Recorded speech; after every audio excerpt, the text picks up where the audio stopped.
office at the Goddard Space Flight Center, and she is a patent examiner. She is our specialist from the U.S. Trade and Patent Office, the U.S. Patent and Trademark Office, to be correct. So we'll begin now. And Brooke, thank you so much for getting started today. If you'll just let Dave know when you want to move to the next slide, he will move the slides for you. Thank you.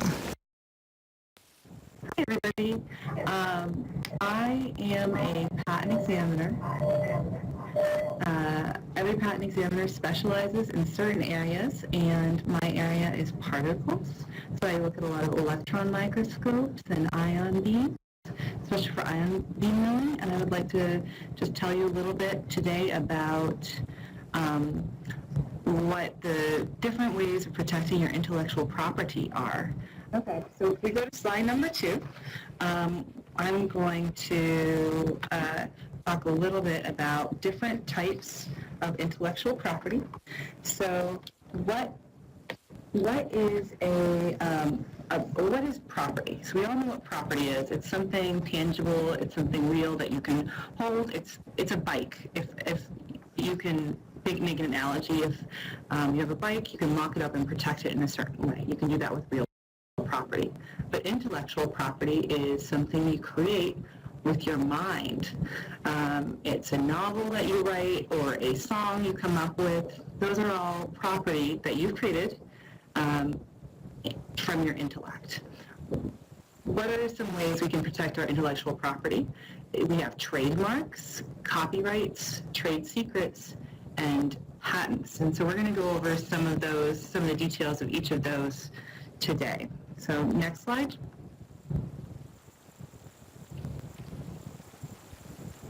Can I get the next slide? Thank you. Perfect. So we'll start with trademarks. Can anyone recognize some of these trademarks? You can shout them out or type them in if you see something. We see Skype. We see In-N-Out Burger. You can type them if you think of any trademarks, but a trademark is basically a brand name. It's any word, name, symbol, sound, color. So the Tiffany blue of the jewelry company is actually trademarked, and it's an identifier. It's a way for someone can instantly look and say, oh, I know that's the Nike slogan. You know, they know exactly what kind of pants you're wearing because of the little swoosh. That's a trademark. They're federal and state level trademarks, and they're a way to prevent confusion among customers. You don't own the right to control how people talk about your trademark. You can still use a swoosh or say, we don't like Nike products, but it does prevent people from counterfeiting your products using your symbols. Okay, next slide. So this is a way to protect your trademark, and you don't have to do this, is to register your trademark with the U.S. Patent and Trademark Office. So we're the office that does both patents and trademarks.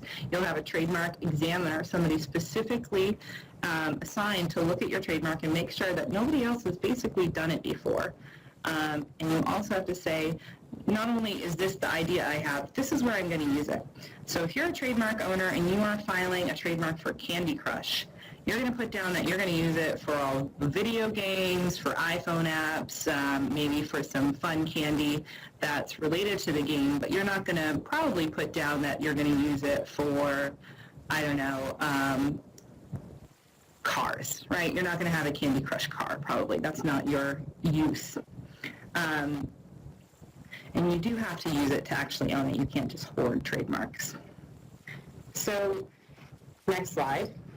If you're not going to go for a trademark, if you don't have a single slogan or identifier, what else can you do if you're creating these pieces of intellectual property? So what if you write a book? Well, you're going to have a copyright on that book. Copyright is designed to protect original works of authorship that have been expressed in tangible medium. So songs, books, movies, and works of art are all protected under copyright. As soon as you create a book, you can put the little C copyright symbol. But if you see someone infringing and you're going to say, let's lawyer up and take it to court, you're going to want to have registered with the Library of Congress if you're going to try and protect someone and protect your work with litigation. All right, next slide. So something that seems easy on its face but isn't always is a trade secret. A trade secret is just what it sounds like. It's a secret, and it's a part of your company or your process or something you're doing that you are keeping secret from everyone. We all know the Bush's Baked Beans commercials, hopefully, with the golden retriever that spills the beans. That's an example of a trade secret. The Colonel's KFC chicken coating, that's a trade secret. Nobody knows what goes into that recipe. You do have some obligations if you have a trade secret, mainly to keep it secret, right? So if you have a trade secret, but you go around telling everybody about it, you've basically lost your rights. But if someone acts to steal it, it's a crime. It's like they're stealing another piece of property. So that would be a violation of the Defend Trade Secrets Act. Can anyone else think of famous trade secrets that they've had? So like Krispy Kreme and Coca-Cola. If anyone's been to the Coca-Cola Museum, they have a big vault. They tell you the trade secret is in. All right, next slide. So in addition to failing to not tell everyone about your trade secret, you can also lose it if somebody reverse engineers it. So they have to try and get a copy of it and reverse engineer it, or if the owner authorized disclosure is you telling people, or if you failure to take adequate steps, you leave your binder outside on a bench and it's got the KFC coating, that's probably your problem at that point. Next slide. So here's my bread and butter. Here is patents. So patents don't actually give you a right to do something. You could patent a way to remove all of the cars off the road and get your commute down to 2 minutes, but it doesn't make it legal. You can, however, exclude other people from doing the process, from making the apparatus or selling whatever your invention is. In exchange for us giving you a limited time monopoly to do this, we would like the information on how to do it. So it's a trade-off. The public says, please tell us the information, and in exchange, through this government agency, we will give you a 20-year monopoly to do this. So, next slide.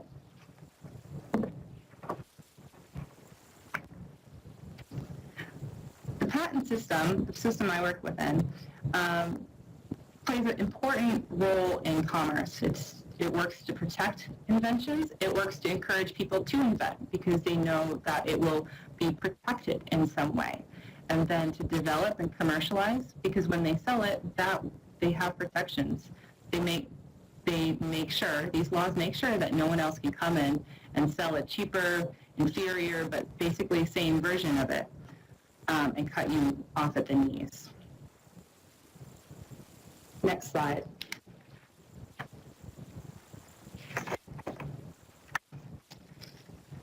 So there's 3 different types of patents that people file for. There's the one that most people know, which is a utility patent. It basically is the machines, the articles of manufacture, compositions, and the processes that you associate with patents. For instance, like the space shuttle has multiple patents. Coding methods is a utility patent. They have some function. There's also a design patent, and you can recognize from the middle patent cover that is an iPhone, right? So the way something looks, the curves on it, the Coca-Cola bottle has a design patent. All of those would be covered by this type of patent. And then lastly, and the thing that I don't know about because I kill every plant I ever get, it's a plant patent.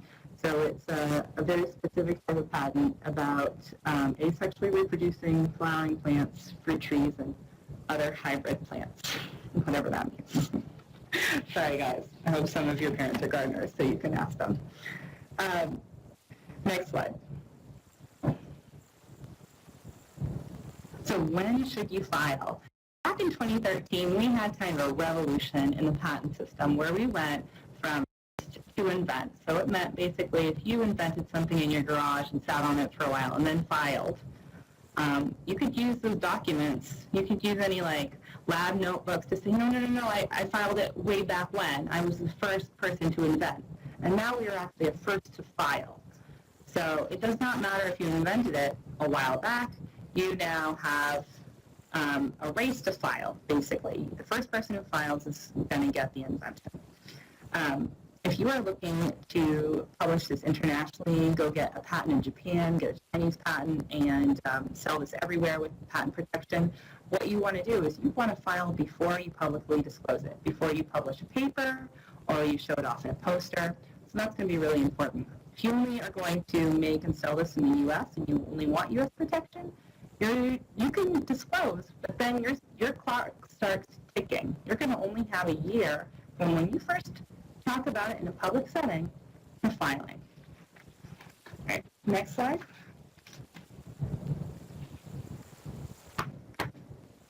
So here are different steps for protecting your invention. If you think you have an invention, that is awesome. We're excited. We are all about inventions, but we would like to see, we would like you to make the best fact-finding mission you can before you spend a lot of time and resources filing. So if you're pre-filing, you're going to figure out, before you're filing, you might want to do a little search.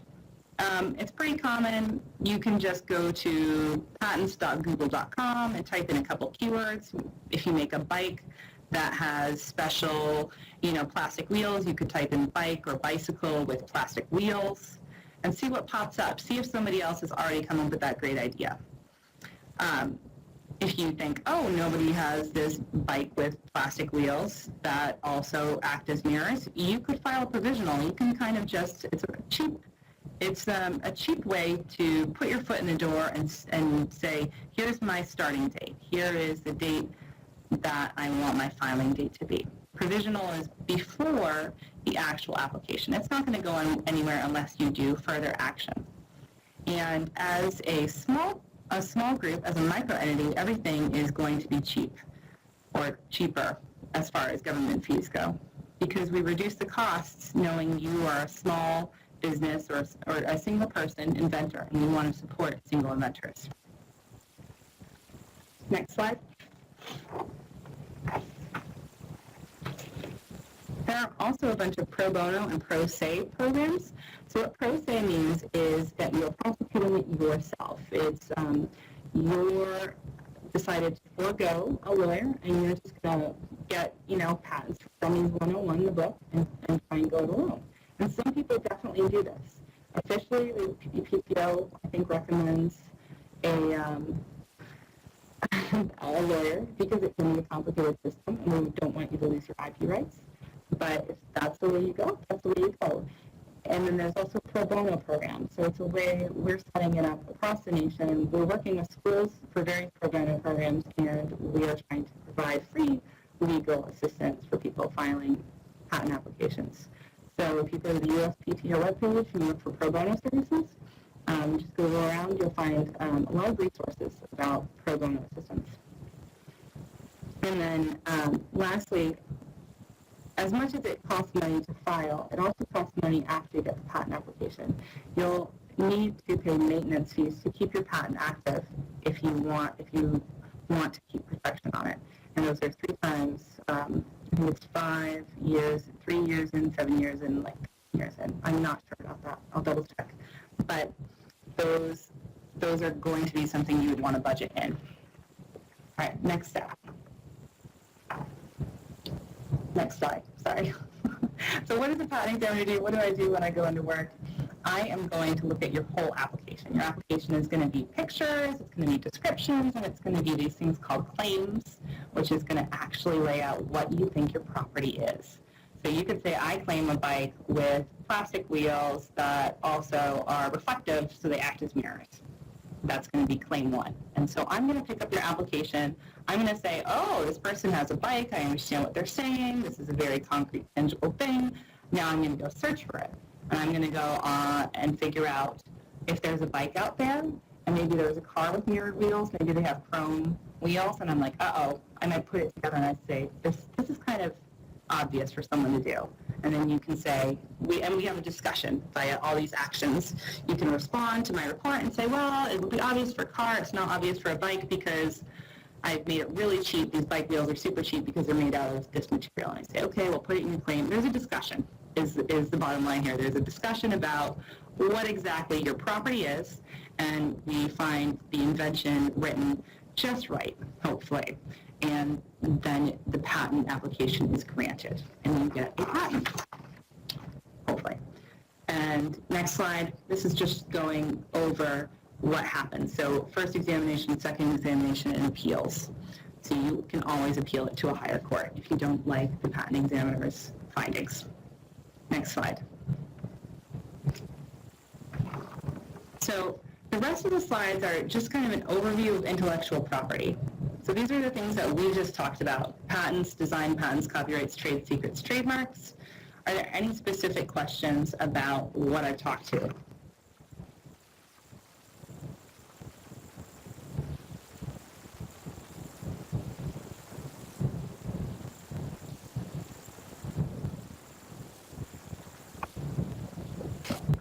Brooke, they might be interested in knowing I'm sorry to interrupt, but last year when in our final presentation, there actually was an idea that Brooke considered patentable.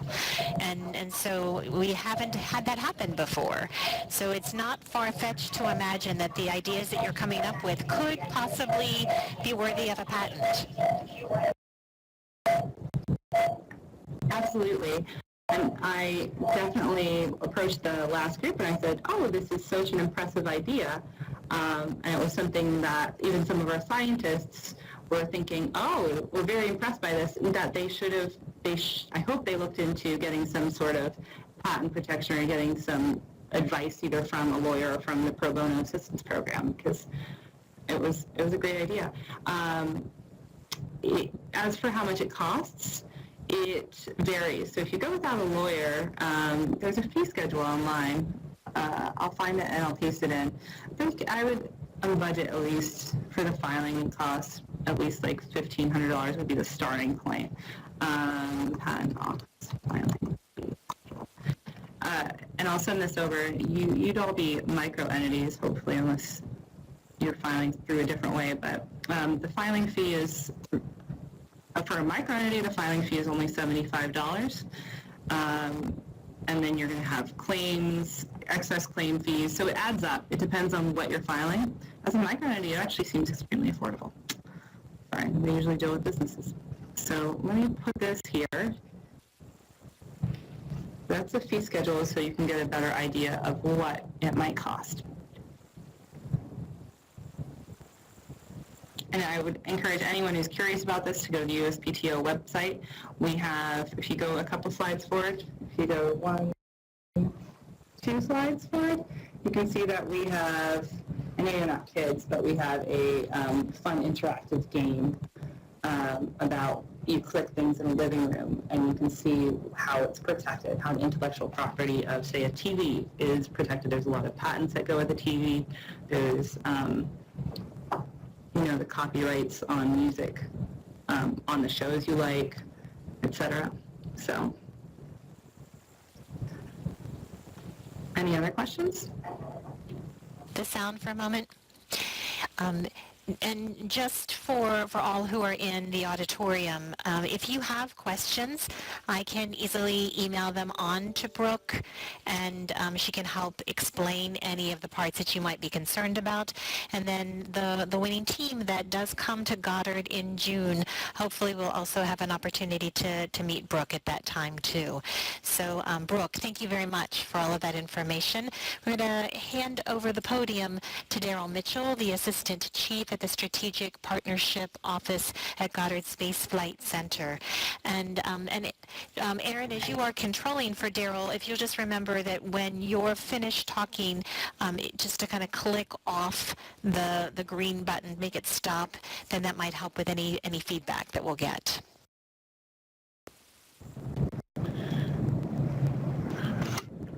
Okay. All right. So Brooke did a great job of talking to you guys about what a patent is and what intellectual property is, and how to if you have some and how you file for it. I guess my presentation is more about giving you some basic framework about should I file for a patent? Does it make sense? And if so, what should I do with it, and how should I plan for that? So, in my presentation, I'm just going to kind of touch on, understanding the importance of business considerations when you're developing your technologies or your ideas for spin-offs. Spin-offs are about taking technologies and commercializing them, so making a product out of them. So there's considerations in terms of, in order for you to be able to produce a product, you have to make money so that you can keep making the product, and you have to factor these things in figuring out how you would move forward to bring your idea for a spin-off to market. And a key tool in doing that, in addition to intellectual property, if you have some, is to have a business and marketing plan. And this is incredibly crucial if whether you're going out to get a venture capitalist to provide you funding to start your company, or even just as you're running your company and trying to make decisions along the way as to which directions your company should take. It can be a guiding factor for that. So, and Brooke already talked about intellectual property, and so they're just going to give you an understanding of the value of intellectual property and how it can be used. So, next slide. So, as I said, I am the Deputy Chief of the Strategic Partnerships Office. I've been doing this for a long time, a little over 20 years. Here at NASA Goddard. Before that, I was an engineer here at NASA, and I also, before I was at NASA, I actually was a nuclear chemist for a while. But this has been a really cool job and something I enjoy, and really enjoy working with your students on your spin-off ideas and seeing the great ideas you have. So I look forward to your presentations when it comes time to present your final project. Next slide. So I have a few key terms here. Most of these will I'll address in the course of the presentation. Certainly, Brooke talked about invention and patents.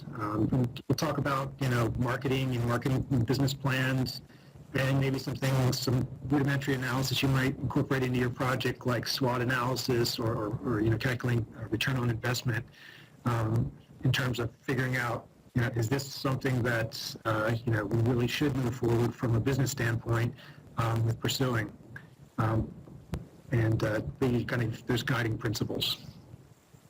Next slide.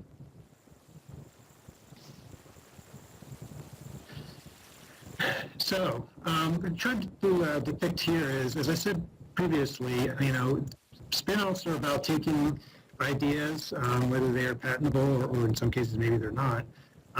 But taking that intellectual property and bringing it to the market. But to do that, somebody has to benefit in order to achieve success. It's having that great idea is fantastic, and getting in, a patent and the intellectual property on it is a wonderful thing, certainly. But if you don't have a good business case to keep it moving forward, that's pretty much where it's probably going to stop. And to do that, there have to be some factors that have to play in. There has to be an economic and a strategic plan for how you're going to move forward. Who's going to use this product? What are the risks in moving forward with this? What's the competition? What are the markets that we're looking at? How are we going to fund this? What are our competitors? What advantages do we have? There's a lot of factors to think about before you go into moving forward with any kind of a commercialization effort. And so, don't really have anywhere near enough time to go into all of that in detail today, but just wanted to give you a couple rudimentary things to try and think about as you're doing your plans for the project. Next slide.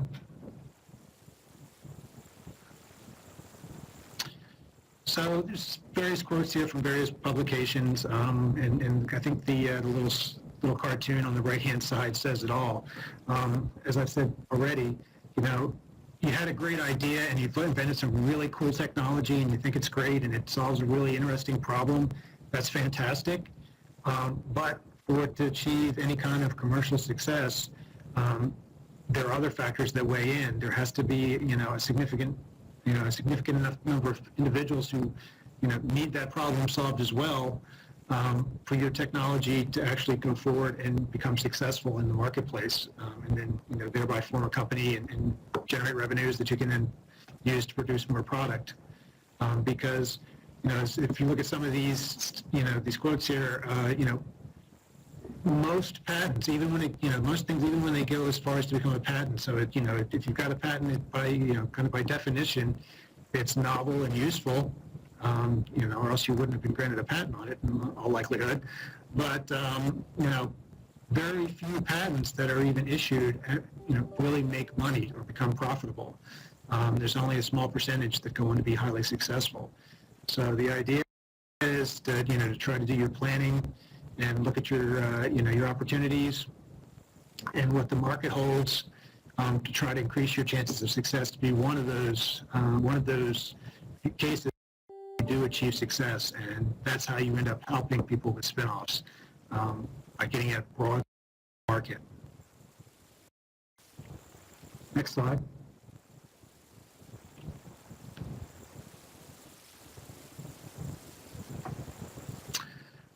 So, okay, Darryl, you talked a lot. You said a couple of things, so where do I get started? It's important, what do we do next? So, just to kind of give you a framework we're going to talk about, one, you got to understand the true value of your technology or product. And, thinking about that, one tool that's very basic that a lot of people use in all different aspects of business and in some cases engineering too, is SWOT analysis. And we'll talk about that. SWOT is just an acronym, stands for strengths, weaknesses, opportunities, and threats. To give you a better understanding of your technology and where it stands with regard to others and other technologies and the market and resources that you might have to bring to bear. And, what is your intellectual property position? What kind of intellectual property do you have? Do you have a patent? Do you not have a patent? Do you have a copyright? What is it that you have that gives you an edge? What type of innovation is your technology? Some innovations are incremental. The majority of innovations that are developed are incremental. They're just small changes that improve the product and make it more attractive. But some are revolutionary that create whole new markets or might upset the market that already exists.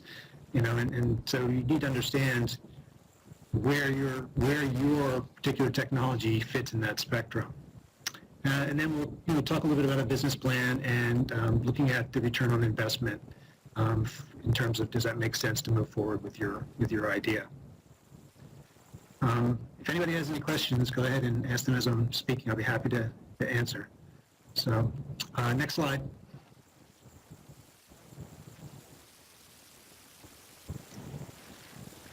So I mentioned SWOT analysis. This is a really useful tool, both in business and in engineering as well. But as I said, as you can see here in the slide, SWOT stands for strengths, weaknesses, opportunities, and threats.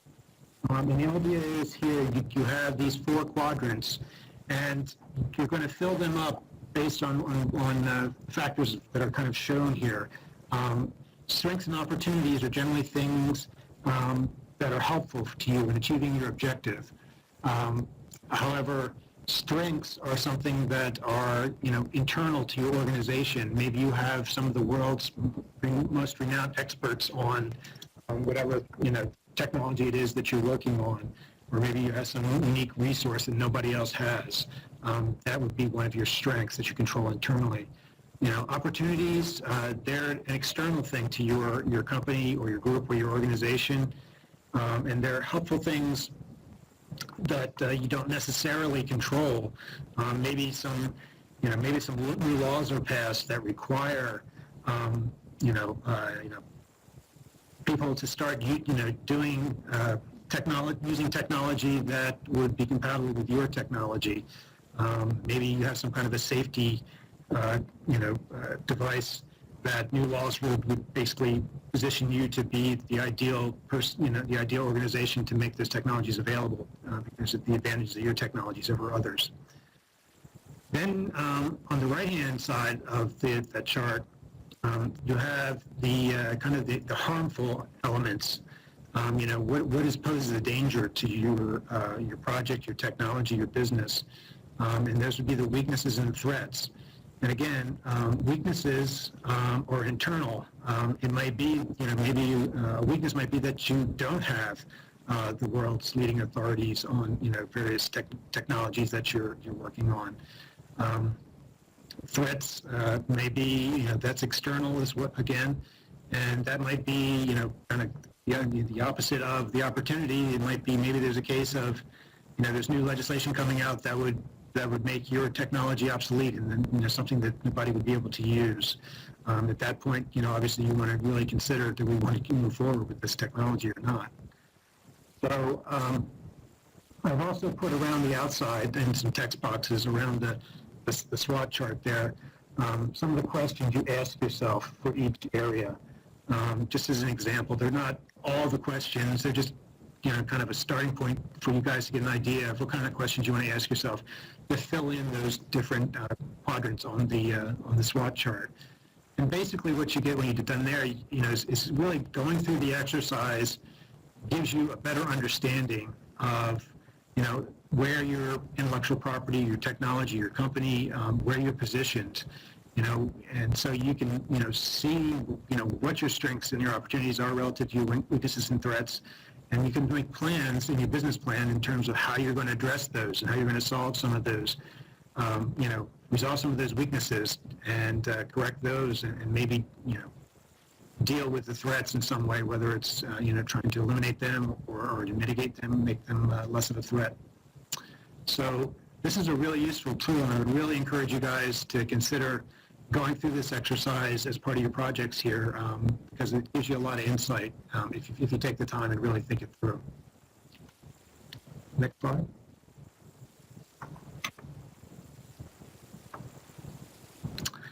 So this chart just kind of gives you like a little visual indication of the, kind of the way some people break down. There's all different ways to look at this, but I kind of like this one where we look at innovation as in 4 different categories. And the size of the bubble corresponding to that type of innovation kind of gives you, relatively, how much that typically makes up out of the market. I mean, most innovation is incremental in nature. It keeps you in the game. It keeps your product up to date. You might be updating your operating system or adding improving a new feature, having a little bit higher resolution camera on your phone or something like that. That make it better and keep it competitive and maybe keep you slightly ahead or at least competitive with your competition. But it's not, completely changing the world that your technology plays in. But then there's also breakthrough innovations. And they're things that, kind of move your product to just leapfrog it right past all the other competitors and take it to a whole nother level. It could be kind of analogous to when smartphones came along, and, when Apple came along with the iPhone, and it just completely blew away, everybody who was walking around with flip phones. You don't see a lot of flip phones anymore. So, if that's, if you think about your technology, if you think it might be something like that, that might factor into how you market and how you plan to move forward with your business plans for your company and your product. There's also disruptive innovations. They, as it says here, they usually involve a change in the business model. So an example of a disruptive innovation might be something not necessarily, like say, smartphones or iPhones, when the technology in the phones, there were some advancements that allowed it to be made much more cheaply, and next thing you know, you have things like track phones coming out. That kind of disrupted the business model. Now suddenly there's these cheap throwaway phones. So the business model for them, and the marketing and the development plan is probably going to be a little bit different than it would be for the phones with the cutting edge technology. The customers you're going after are going to probably be a different portion of the population. So you have to factor that in.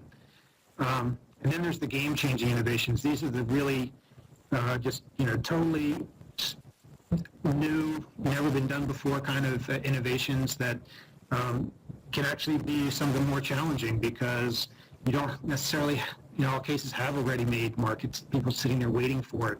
It might be an idea that's ahead of its time, or it might be something that people jump on the bandwagon right away, but it's a little bit dicier. It's a bigger leap, but at the same time, the market is not familiar with it, so it's kind of hard to predict what's going to happen when you bring that product out. So you really got to plan for that and account for any kind of risks that might imply in how your business is going to move forward, how you're going to market your technology. Next slide.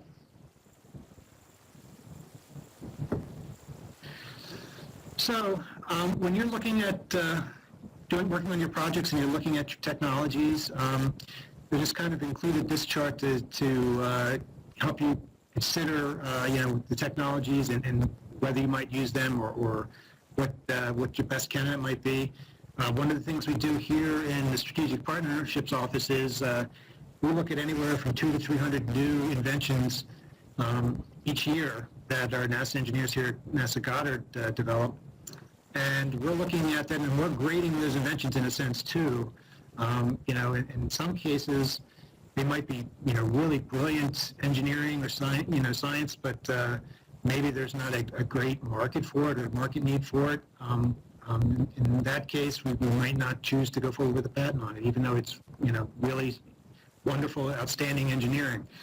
But we kind of grade it with using the scale that you see here. You need to factor in things like how developed, how mature is the technology? What's the level of development? Is it work? Does it work? Did they have actual working units, prototypes?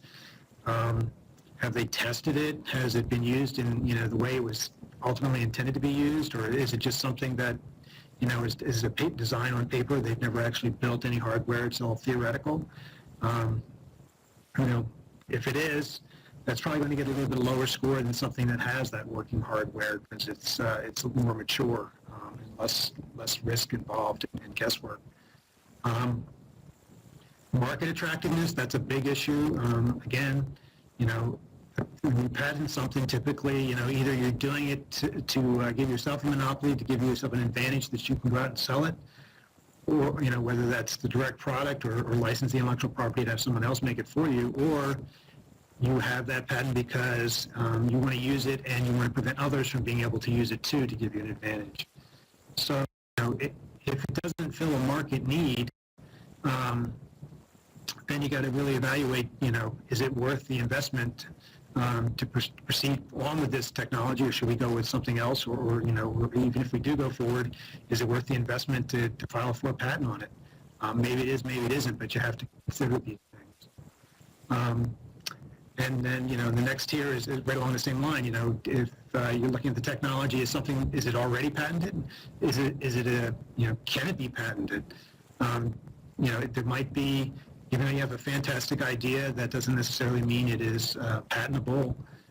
It may have already been patented. Somebody else may have done something, the same thing that you weren't aware of prior, and you might be blocked from being able to pursue a patent because there's other prior art out there that I think Brooke talked about a little bit. Or there's things called statutory bars, where if it's been put out there for made public for over a year, that kind of blocks you from being able to get a patent. So there's factors like that, and obviously if you have a patent, that's much more attractive to move forward in most cases. And then things like, is the technology easy to use? If it's not, It's probably not as attractive as is something that might be plug and play. And then, again, looking at kind of the analysis you've done in the market, what is the market, who are the players, what is the demand, where does your product fit, and is the timing right for your technology? It maybe it's a technology that's, amazing and there'll be a need, but it might be ahead of its time. Maybe, the timing for your product might be, 10 years down the road when other factors catch up, or maybe it's, maybe it's right now. So you have to kind of factor that in. But you kind of look at some of these things and say, based on what I know about my patent and what I've learned about the market and the competitors, where does it fall on this scale? And you look at that and then you kind of weigh it and decide, what's the best path for me to move forward with my spin-off and my commercialization of my product. Next slide.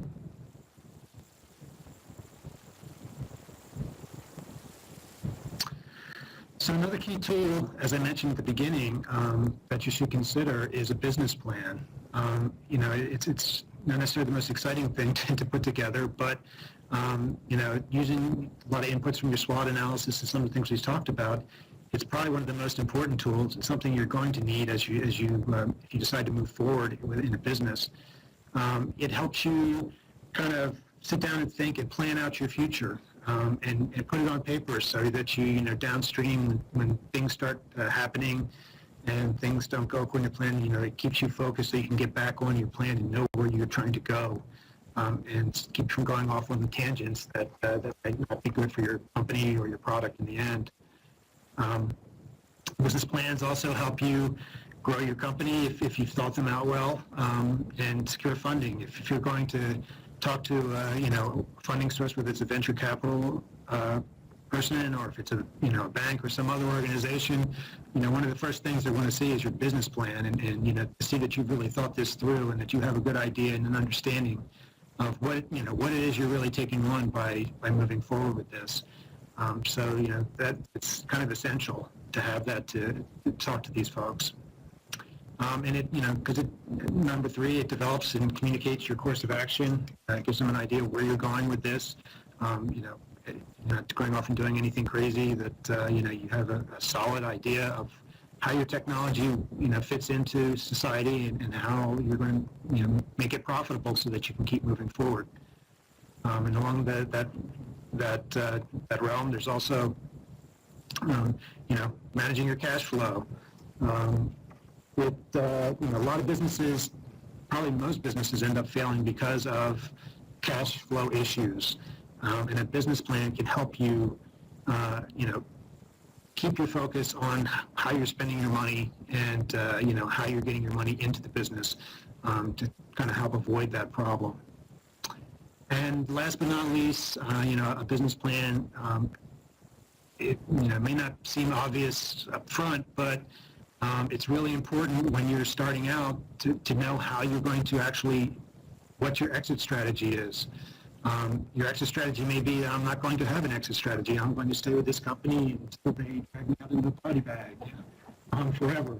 But maybe I'm going to build it up to a certain point until it becomes profitable and a larger company wants to buy me out for, I'm going to become a millionaire and then go on and do my next business, or anything in between. But you need to know that up front before you get really caught up in making the business work. Next slide.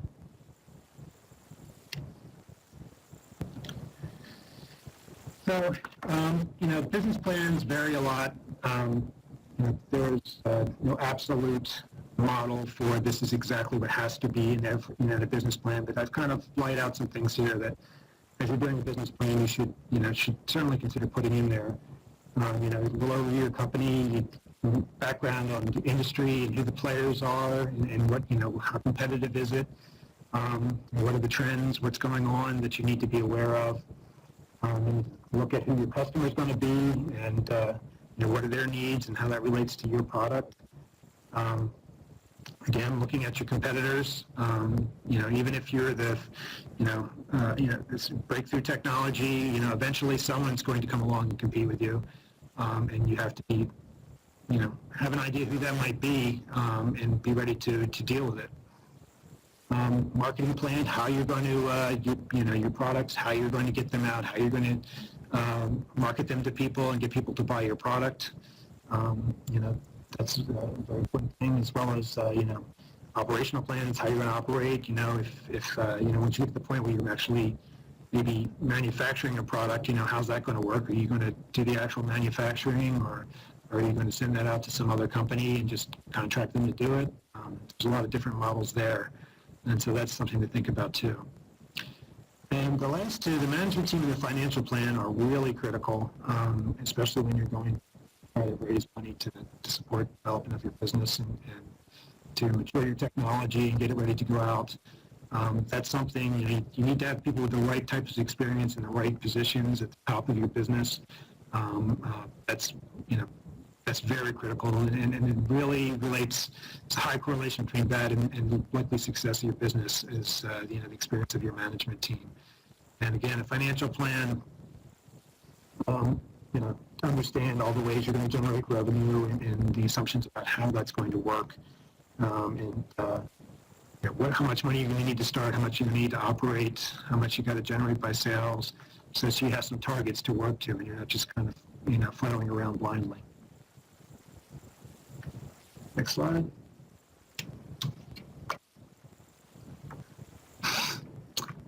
This is just a few, 6 bullets here on, to consider for the marketing plan portion. Again, some of this I've already kind of touched on, but all about knowing your market and how you're going to promote your product and your business, and how you relate to the others in the market and what the value is. Next slide.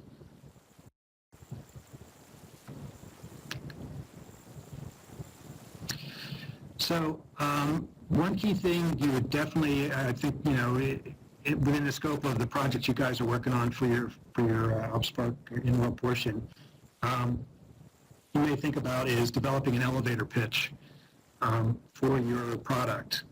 And, that gets to the heart of, another very important aspect of your business is you have to be able to communicate, efficiently and effectively.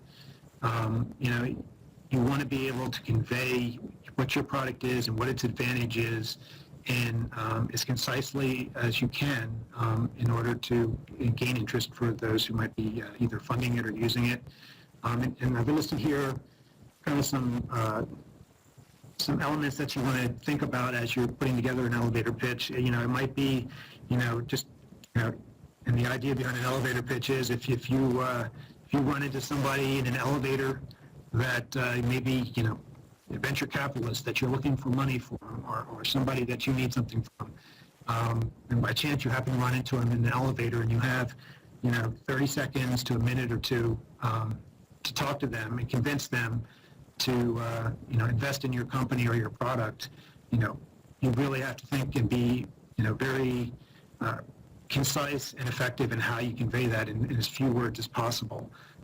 So looking at some of these factors here will give you an idea of how you might do that and convey what the value proposition is of your spin-off idea quickly and efficiently. So I would highly recommend that you think about developing an elevator pitch as part of your final presentation. Next slide.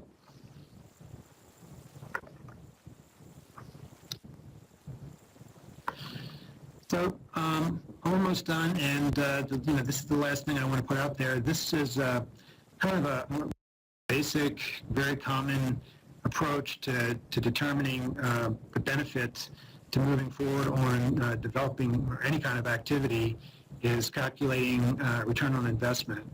And it's pretty straightforward.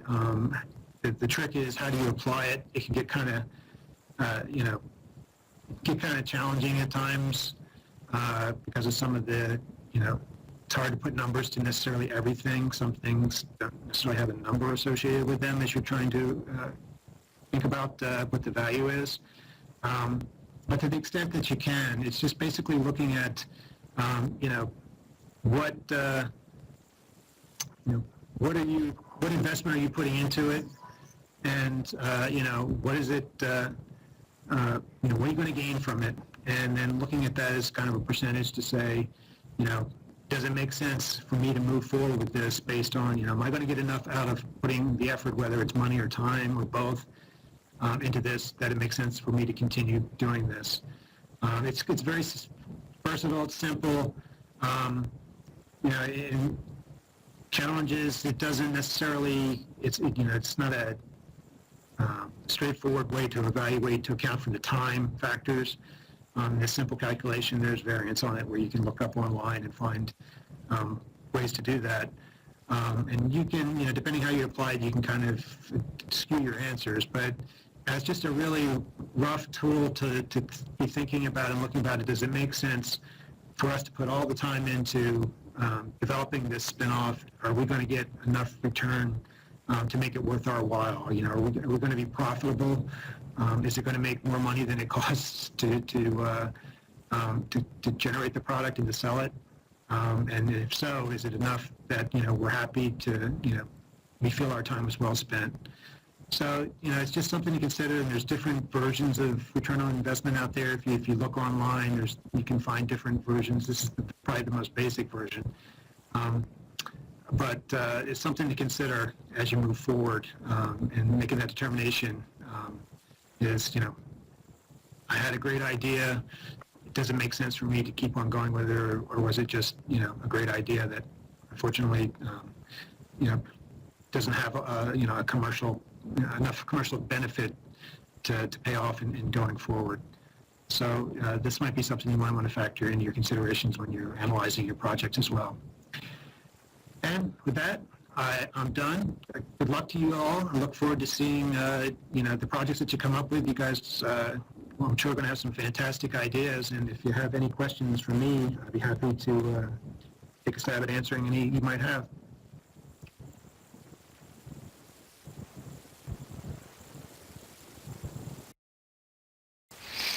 Darryl, thank you so much for all of that information. Are there any questions from those who are in the audience? If you have a question, the easiest way is to type that into the chat box, please.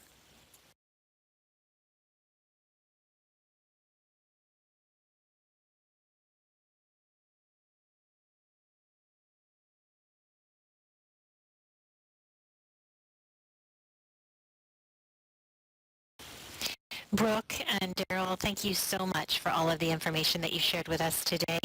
Several of the team leaders who are in the audience are business majors at the Mason School of Business in William & Mary. So you are talking their talk in a lot of what you are sharing. If anyone has any questions, please feel free to email me and I will forward them on to Brooke and to Darryl.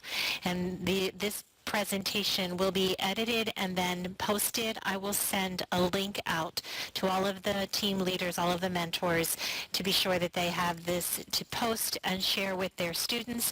And then we will also share that link within this theater space so people can come back if there are questions or if you want to review the video as well. Again, thank you all for joining us today. Darryl and Brooke, thank you so much for taking time from your very busy schedules. Aaron, thank you for helping to navigate for Darryl InWorld. And we'll have our first assessment is happening for some today, some next Wednesday, and then we will be down selecting 2 of the 6 finalists by April 12th. So thank you all for all of your hard work. Brooke and Aaron, thank you for joining us today.